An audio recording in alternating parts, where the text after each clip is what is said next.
Hi, everyone. Welcome again to the Bible in a Year Live podcast. My name is Dionne, and this is day 6 of week 4.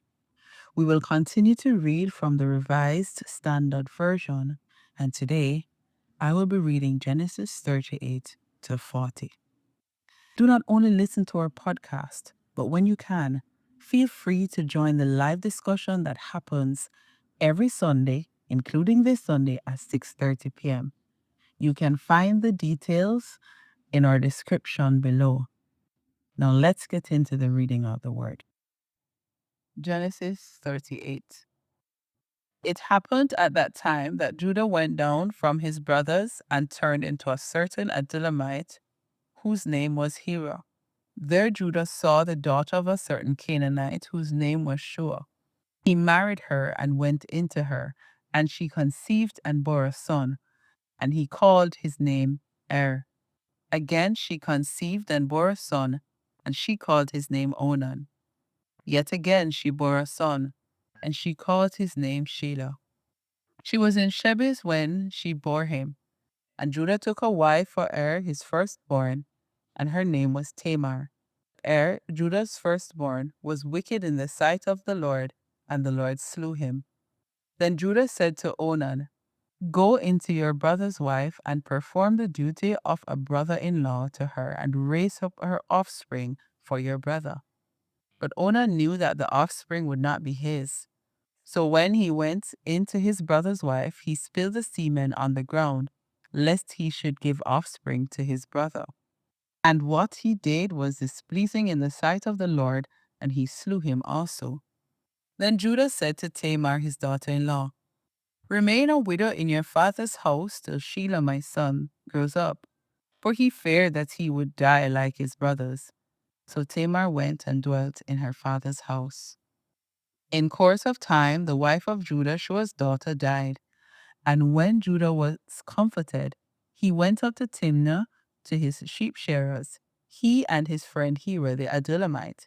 And when Tamar was told, Your father-in-law is going up to Timnah to shear his sheep, she put off her widow's garments and put on a veil, wrapping herself up, and sat at the entrance of Enaim on the road to Timnah.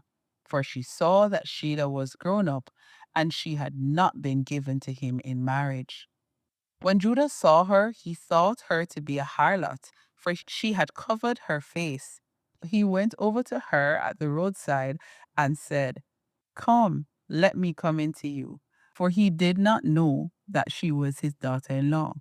She said, What will you give me that you may come into me? He answered, I will send you a kid from the flock. And she said, Will you give me a pledge till you send it? He said, What pledge shall I give you? She replied, Your signet and your cord, and your staff that is in your hand. So he gave them to her and went into her, and she conceived by him. Then she arose and went away. Taking off her veil, she put on the garments of widowhood. When Judah sent the king by his friend the Adullamite to receive the pledge from the woman's hand, he could not find her. And he asked the men of the place, Where is the harlot who was at Enaim by the wayside? And they said, No harlot has been there. So he returned to Judah and said, I have not found her. And also the men of the place said, No harlot has been there. And Judah replied, Let her keep the things as her own, lest we be laughed at. You see, I sent this kid, and you could not find her. About 3 months later, Judah was told, Tamar, your daughter-in-law, has played the harlot, and moreover, she's with child by harlotry. And Judah said, Bring her out, and let her be burnt. As she was being brought out, she sent word to her father-in-law, By the man to whom these belong, I am with child. And she said, Mark, I pray you, whose these are the signet, and the cord, and the staff. Then Judah acknowledged them and said, She's more righteous than I, inasmuch as I did not give her to my son Shelah. And he did not lie with her again. When the time of her delivery came, there were twins in her womb. And when she was in labor, one put out a hand, and the midwife took and bound on his hand a scarlet thread, saying, This came out first. But as he drew back his hand, behold, his brother came out. And she said, "What a breach you have made for yourself." Therefore his name was called Perez. Afterward, his brother came out with a scarlet thread upon his hand, and his name was called Zerah.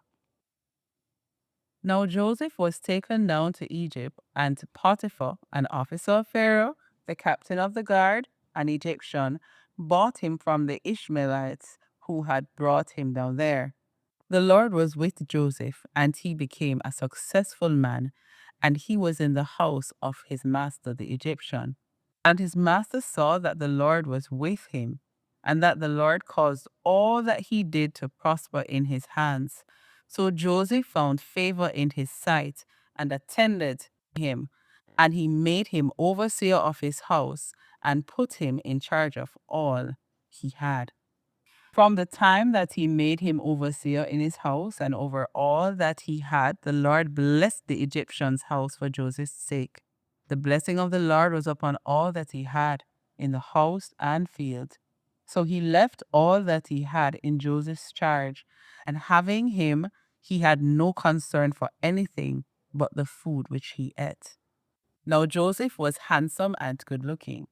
And after a time, his master's wife cast her eyes upon Joseph and said, "Lie with me." But he refused and said to his master's wife, "Lo, having me, my master has no concern about anything in his house, and he has put everything that he has in my hand. He is not greater in this house than I am, nor has he kept back anything from me except yourself, because you are his wife.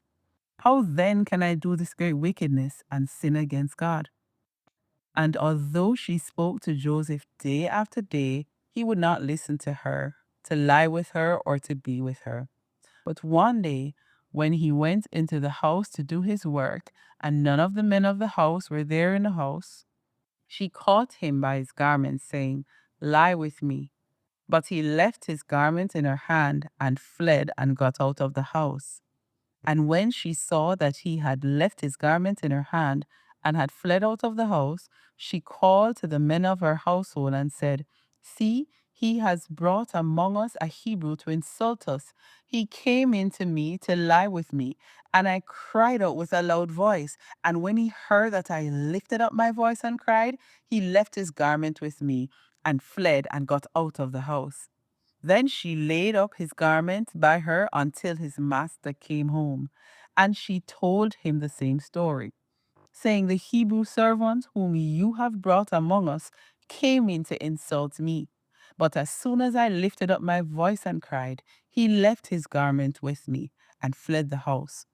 And when the master heard the words which his wife spoke to him, "This is the way your servant treated me," his anger was kindled. And Joseph's master took him and put him in prison, the place where the king's prisoners were confined, and he was there in prison. But the Lord was with Joseph and showed him steadfast love and gave him favor in the sight of the keeper of the prison. And the keeper of the prison committed to Joseph's care all the prisoners who were in prison, and whatever was done there, he was the doer of it. The keeper of the prison paid no heed to anything that was in Joseph's care, because the Lord was with him, and whatever he did, the Lord made it prosper. Chapter 40. Sometime after this, the butler of the king of Egypt and his baker offended their lord, the king of Egypt. And Pharaoh was angry with his two officers, the chief butler and the chief baker. And he put them in custody in the house of the captain of the guard in the prison where Joseph was confined. The captain of the guard charged Joseph with them, and he waited on them, and they continued for some time in custody. And one night they both dreamed, the butler and the baker of the king of Egypt, who were confined in the prison, each his own dream, and each dream with its own meaning. When Joseph came to them in the morning and saw them, they were troubled. So he asked Pharaoh's officers who were with him in custody in his master's house, "Why are your faces downcast today?" They said to him, "We've had dreams, and there is no one to interpret them."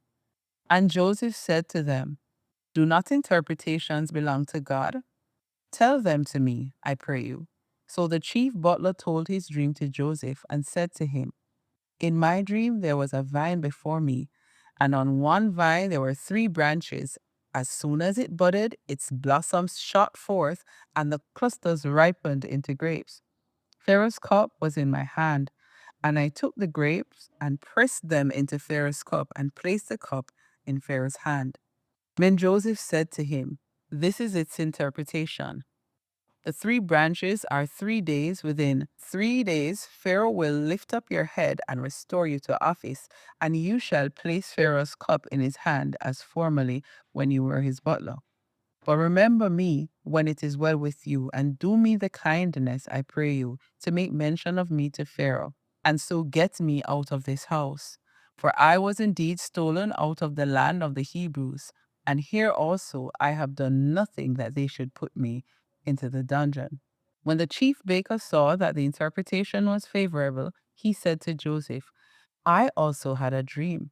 There were 3 cake baskets on my head, and in the uppermost baskets there were all sorts of baked food for Pharaoh, but the birds were eating it out of the basket on my head." And Joseph answered, "This is its interpretation. The 3 baskets are 3 days. In 3 days, Pharaoh will lift up your head from you and hang you on a tree, and the birds will eat the flesh from you. On the 3rd day, which was Pharaoh's birthday, he made a feast for all his servants and lifted up the head of the chief butler and the head of the chief baker among his servants. He restored the chief butler to his butlership, and he placed the cup in Pharaoh's hand. But he hanged the chief baker as Joseph had interpreted to them. Yet the chief butler did not remember Joseph, but forgot him.